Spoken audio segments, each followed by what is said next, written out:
Going into the 2026 NFL season, we will officially be in season 15 under Nike. That's right, the 15th season. Can you believe it? I know I can't. And in that time span, Nike has been one for innovation in the sport to varying degrees of success, or lack thereof, and today we will begin a 3-part series to evaluate all the uniform redesigns they've ever done. In each video, we'll go year by year to focus on the rebrands, redesigns, and even the small tweaks that Nike has made. I don't count the Broncos making orange their home in 2012 or the Chargers making powder blue their home in 2019 as redesigns, as all those teams did was reshuffle their uniform lineups. Not exactly what I'd call a redesign. Why it's split into 3 parts is because there have been 3 different templates that Nike has used league-wide. Elite 51 from 2012 to 2016, Vapor Untouchable from 2017 to 2022, and the current Vapor F.U.S.E, which the league has been using since 2023. The NFL's uniform policy says that you have to wait 5 seasons between uniform changes, unless a team gets sold to someone else, in which case there is no 5-season wait. I will knock a uniform set down a peg if it ever got replaced or is slated for replacement, because if it gets replaced after the NFL's required seasons of use, you know you had a stinker. For our categories, E tier is unique as it's reserved for tweaks that you might not notice, but I want to stress that I'm judging the change from one year to another and not the actual design itself.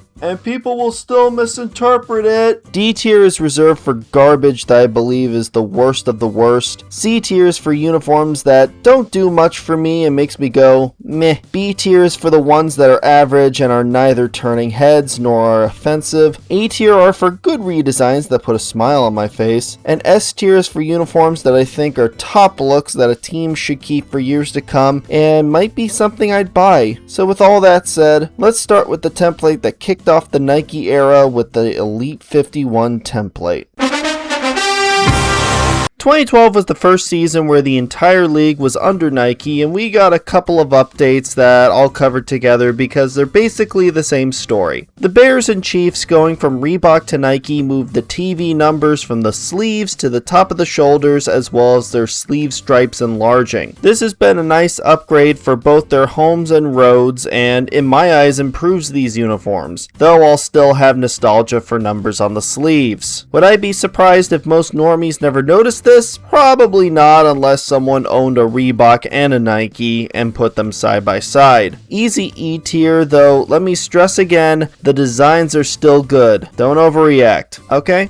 Okay. Now the Jaguars in the first year of the Nike era changed up their uniform lineup as their teal home from the Reebok era was demoted to an alternate and their home became black. This is not an alternate being promoted a la the Broncos because there is no Reebok equivalent. Reebok didn't make a black jersey to go with this design when it was released in 2009, so this is 100% Nike. I do plan to eventually rank the Reebok redesigns, but just a little spoiler for this one, I don't like this redesign and it was boring as hell compared to the prior look. I've commented on how the Prowler jerseys are a nice balance of their teal, black, and gold color scheme. Meanwhile, these aren't. There's nothing to this, just like how it was in teal and white. Now it's black and empty like a black hole. Maybe that's why they made this. Of course, with added piping that totally doesn't date this at all. One unique aspect to this era of Jaguars uniform is that the helmet isn't purely black. There's a teal metallic fleck in the paint, and I definitely can't say I've seen this elsewhere. Too bad no one talks about this aspect. Imagine if other teams adopted this type of helmet paint job. Wasn't a fan of this look when it came out under Reebok, and even with a new black home under Nike, this is D tier. Now this year's main event, the Seahawks. The Reebok redesign from 2002 going from royal blue to muted blue wasn't all that great, though I won't deny the nostalgia factor these days, but they were definitely prime candidates for a redesign. And since Nike headquarters is also in the Pacific Northwest, it was only fitting that Nike would take everything they learned from Oregon football and apply it to the Seahawks, along with their first of 3 templates they've used known as the Elite 51 template. And even 2 templates later, here it still is. This uniform set brought in new number fonts, matte helmets, a stronger shade of navy blue, and many new designs that were only ever seen at the college level. You've got part of the sleeve design going from the shoulders to the front of the chest, as well as a bright green arrow to fill in that sleeve space like traditional sleeve stripes, and even a team word mark in an unconventional area. Spoilers, but for all the new age designs that Nike has implemented into the NFL, this is the best example of this, and it was smart of Nike to only do one of this type of design to get the public accustomed to their design mindset. The home blue is also a rare time where I think it looks strange when paired with anything but the matching blue pants, though that's probably because the prior home was primarily paired with matching pants as well during its run. The success that the team has experienced while wearing these definitely helps matters too, with 2 Super Bowl wins, should have been 3. Even the gray used on their Wolfpack gray alternate is light enough to look dynamic as it borders on silver, far better than the snooze fest of dark gray jerseys that came after. That said, and this will be a controversial take, I'd rather have just had the color rush back in 2012 over the gray because I just prefer the color, frankly. I will, however, trash the green jersey when paired with blue pants. Overall, this lands in A tier, and while I think it's aged pretty well, I do still hear rumblings from people that the Seahawks should consider a redesign. Me?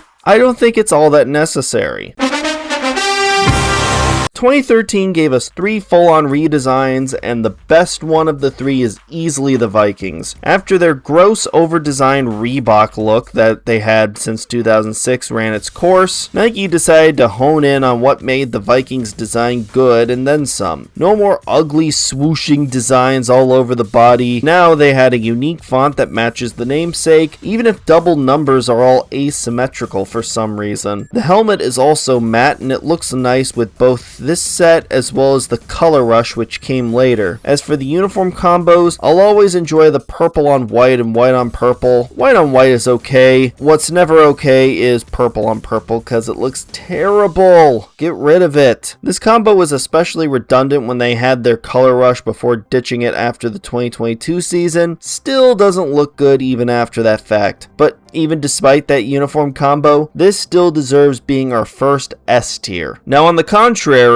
the Dolphins. Stephen Ross became majority owner in 2009, and of course with new ownership, a full-on redesign is practically expected because new owners want their own stamp on a team, though not all the time. The home and road are subpar, though the number font used is alright. The major contention everyone has is the logo on the helmet. No longer was the Dolphin vertical, now it was horizontal and also lacked eyes. Honestly, the Dolphins did need a new look, as what they previously wore from 1997 to 2012 was starting to look dated, but what makes the jerseys lacking are little things that add up big time. If the white road had some more aqua in areas such as the collar and sleeve trim, this would look less plain, as this was the beginning of Nike blandness by omitting such details that used to be standard. Similarly, the aqua home could use some more orange because even on the helmet, orange is taking a back seat outside of the color rush they wore that one time against the Bengals in 2016. By comparison, their home and road throwbacks are loved by many, and both do an excellent job balancing both aqua and orange to keep things interesting and making people want to seek out merch of this. I was lukewarm on this for the longest time, but looking at it closer makes me lean towards D tier. This was the earliest example of Nike oversimplifying their designs as they continue to charge more and more every year while giving us less. And finally, the one from this year that I've been dreading, the Jaguars. As mentioned earlier, I never liked their 2009 Reebok redesign, and Nike's addition of a black jersey to that lineup didn't change my opinion either. So logically, a redesign was needed and new ownership had taken control of the team, hence why they didn't have to wait 5 seasons between redesigns. The perfect storm! What could possibly go wrong?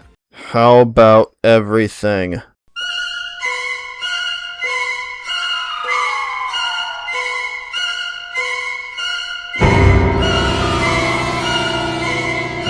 Oh no. Oh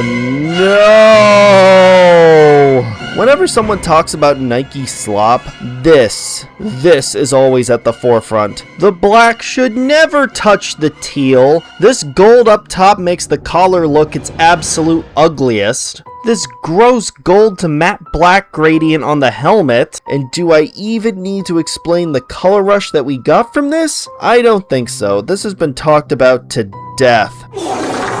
Having a Florida team where black as their primary is stupid. Did Nike or even Shahid Khan know how hot Florida is? There's a reason black was an alternate before, and even then it'd be worn later in the season or during night games. The white is probably the least offensive, but still crap. And then the teal, which I kid you not, they only wore this season and in 2017, the last season of this uniform set. That's the best thing I can say about this jersey, because it's still ugly, and my least favorite part is having black numbers with a teal background. It just looks so wrong. And as I'm sure we all know, this set got replaced after the 2017 Saxonville season. Absolutely belongs in D tier. Maybe it's a good thing they didn't go to the Super Bowl wearing these.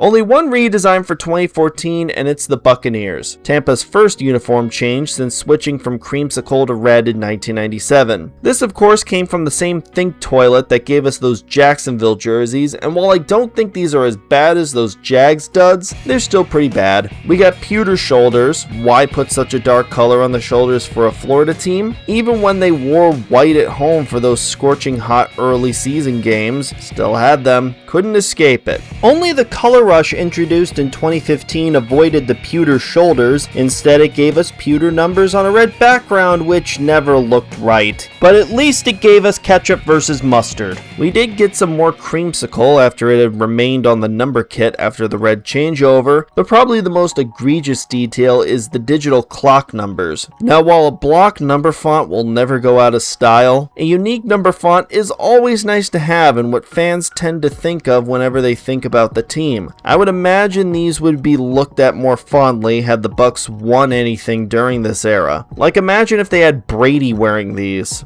Oh god, that'd actually be awful. While certainly the worst uniforms in the Bucs history and got replaced by the jerseys these ones initially replaced, they're not so egregious to where I think they land at C tier. The Jags were so bad, but at least I can hold my lunch down when I see these Bucs jerseys. It's still bad, but it's not fugly per se. It's still reasonable that this got replaced in 2020.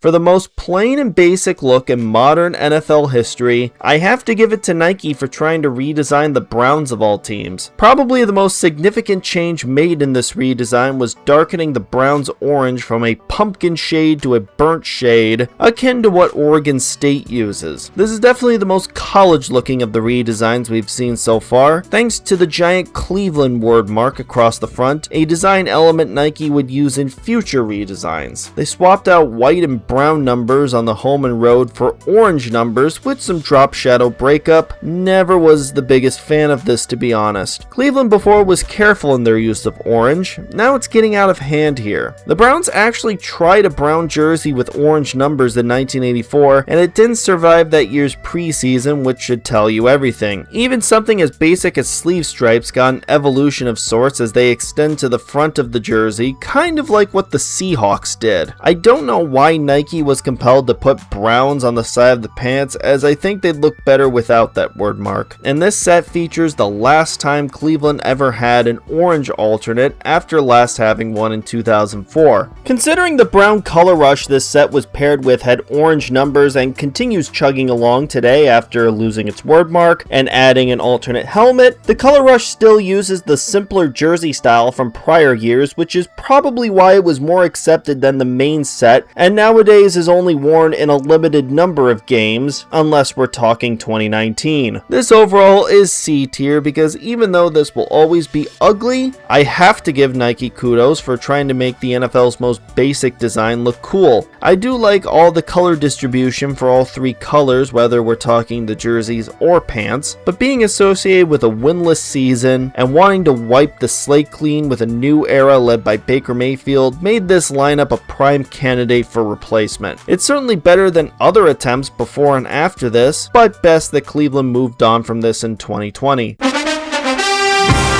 We were spared from full uniform redesigns in 2016 apart from a tweak to the Raiders home jersey. Oakland added a black base layer to their number kit, which you'll never see from any distance. I assume this was done because their road has always been 2-layered even when the road had silver numbers. This is on the lower end of E tier because it is unnoticeable, unnecessary, and forgettable, but at least the core design is still awesome and what everyone expects from the Raiders. So that will do it for the Elite 51 era. Stay tuned for part 2 when we take a look at the redesigns that came out during the Vapor Untouchable era.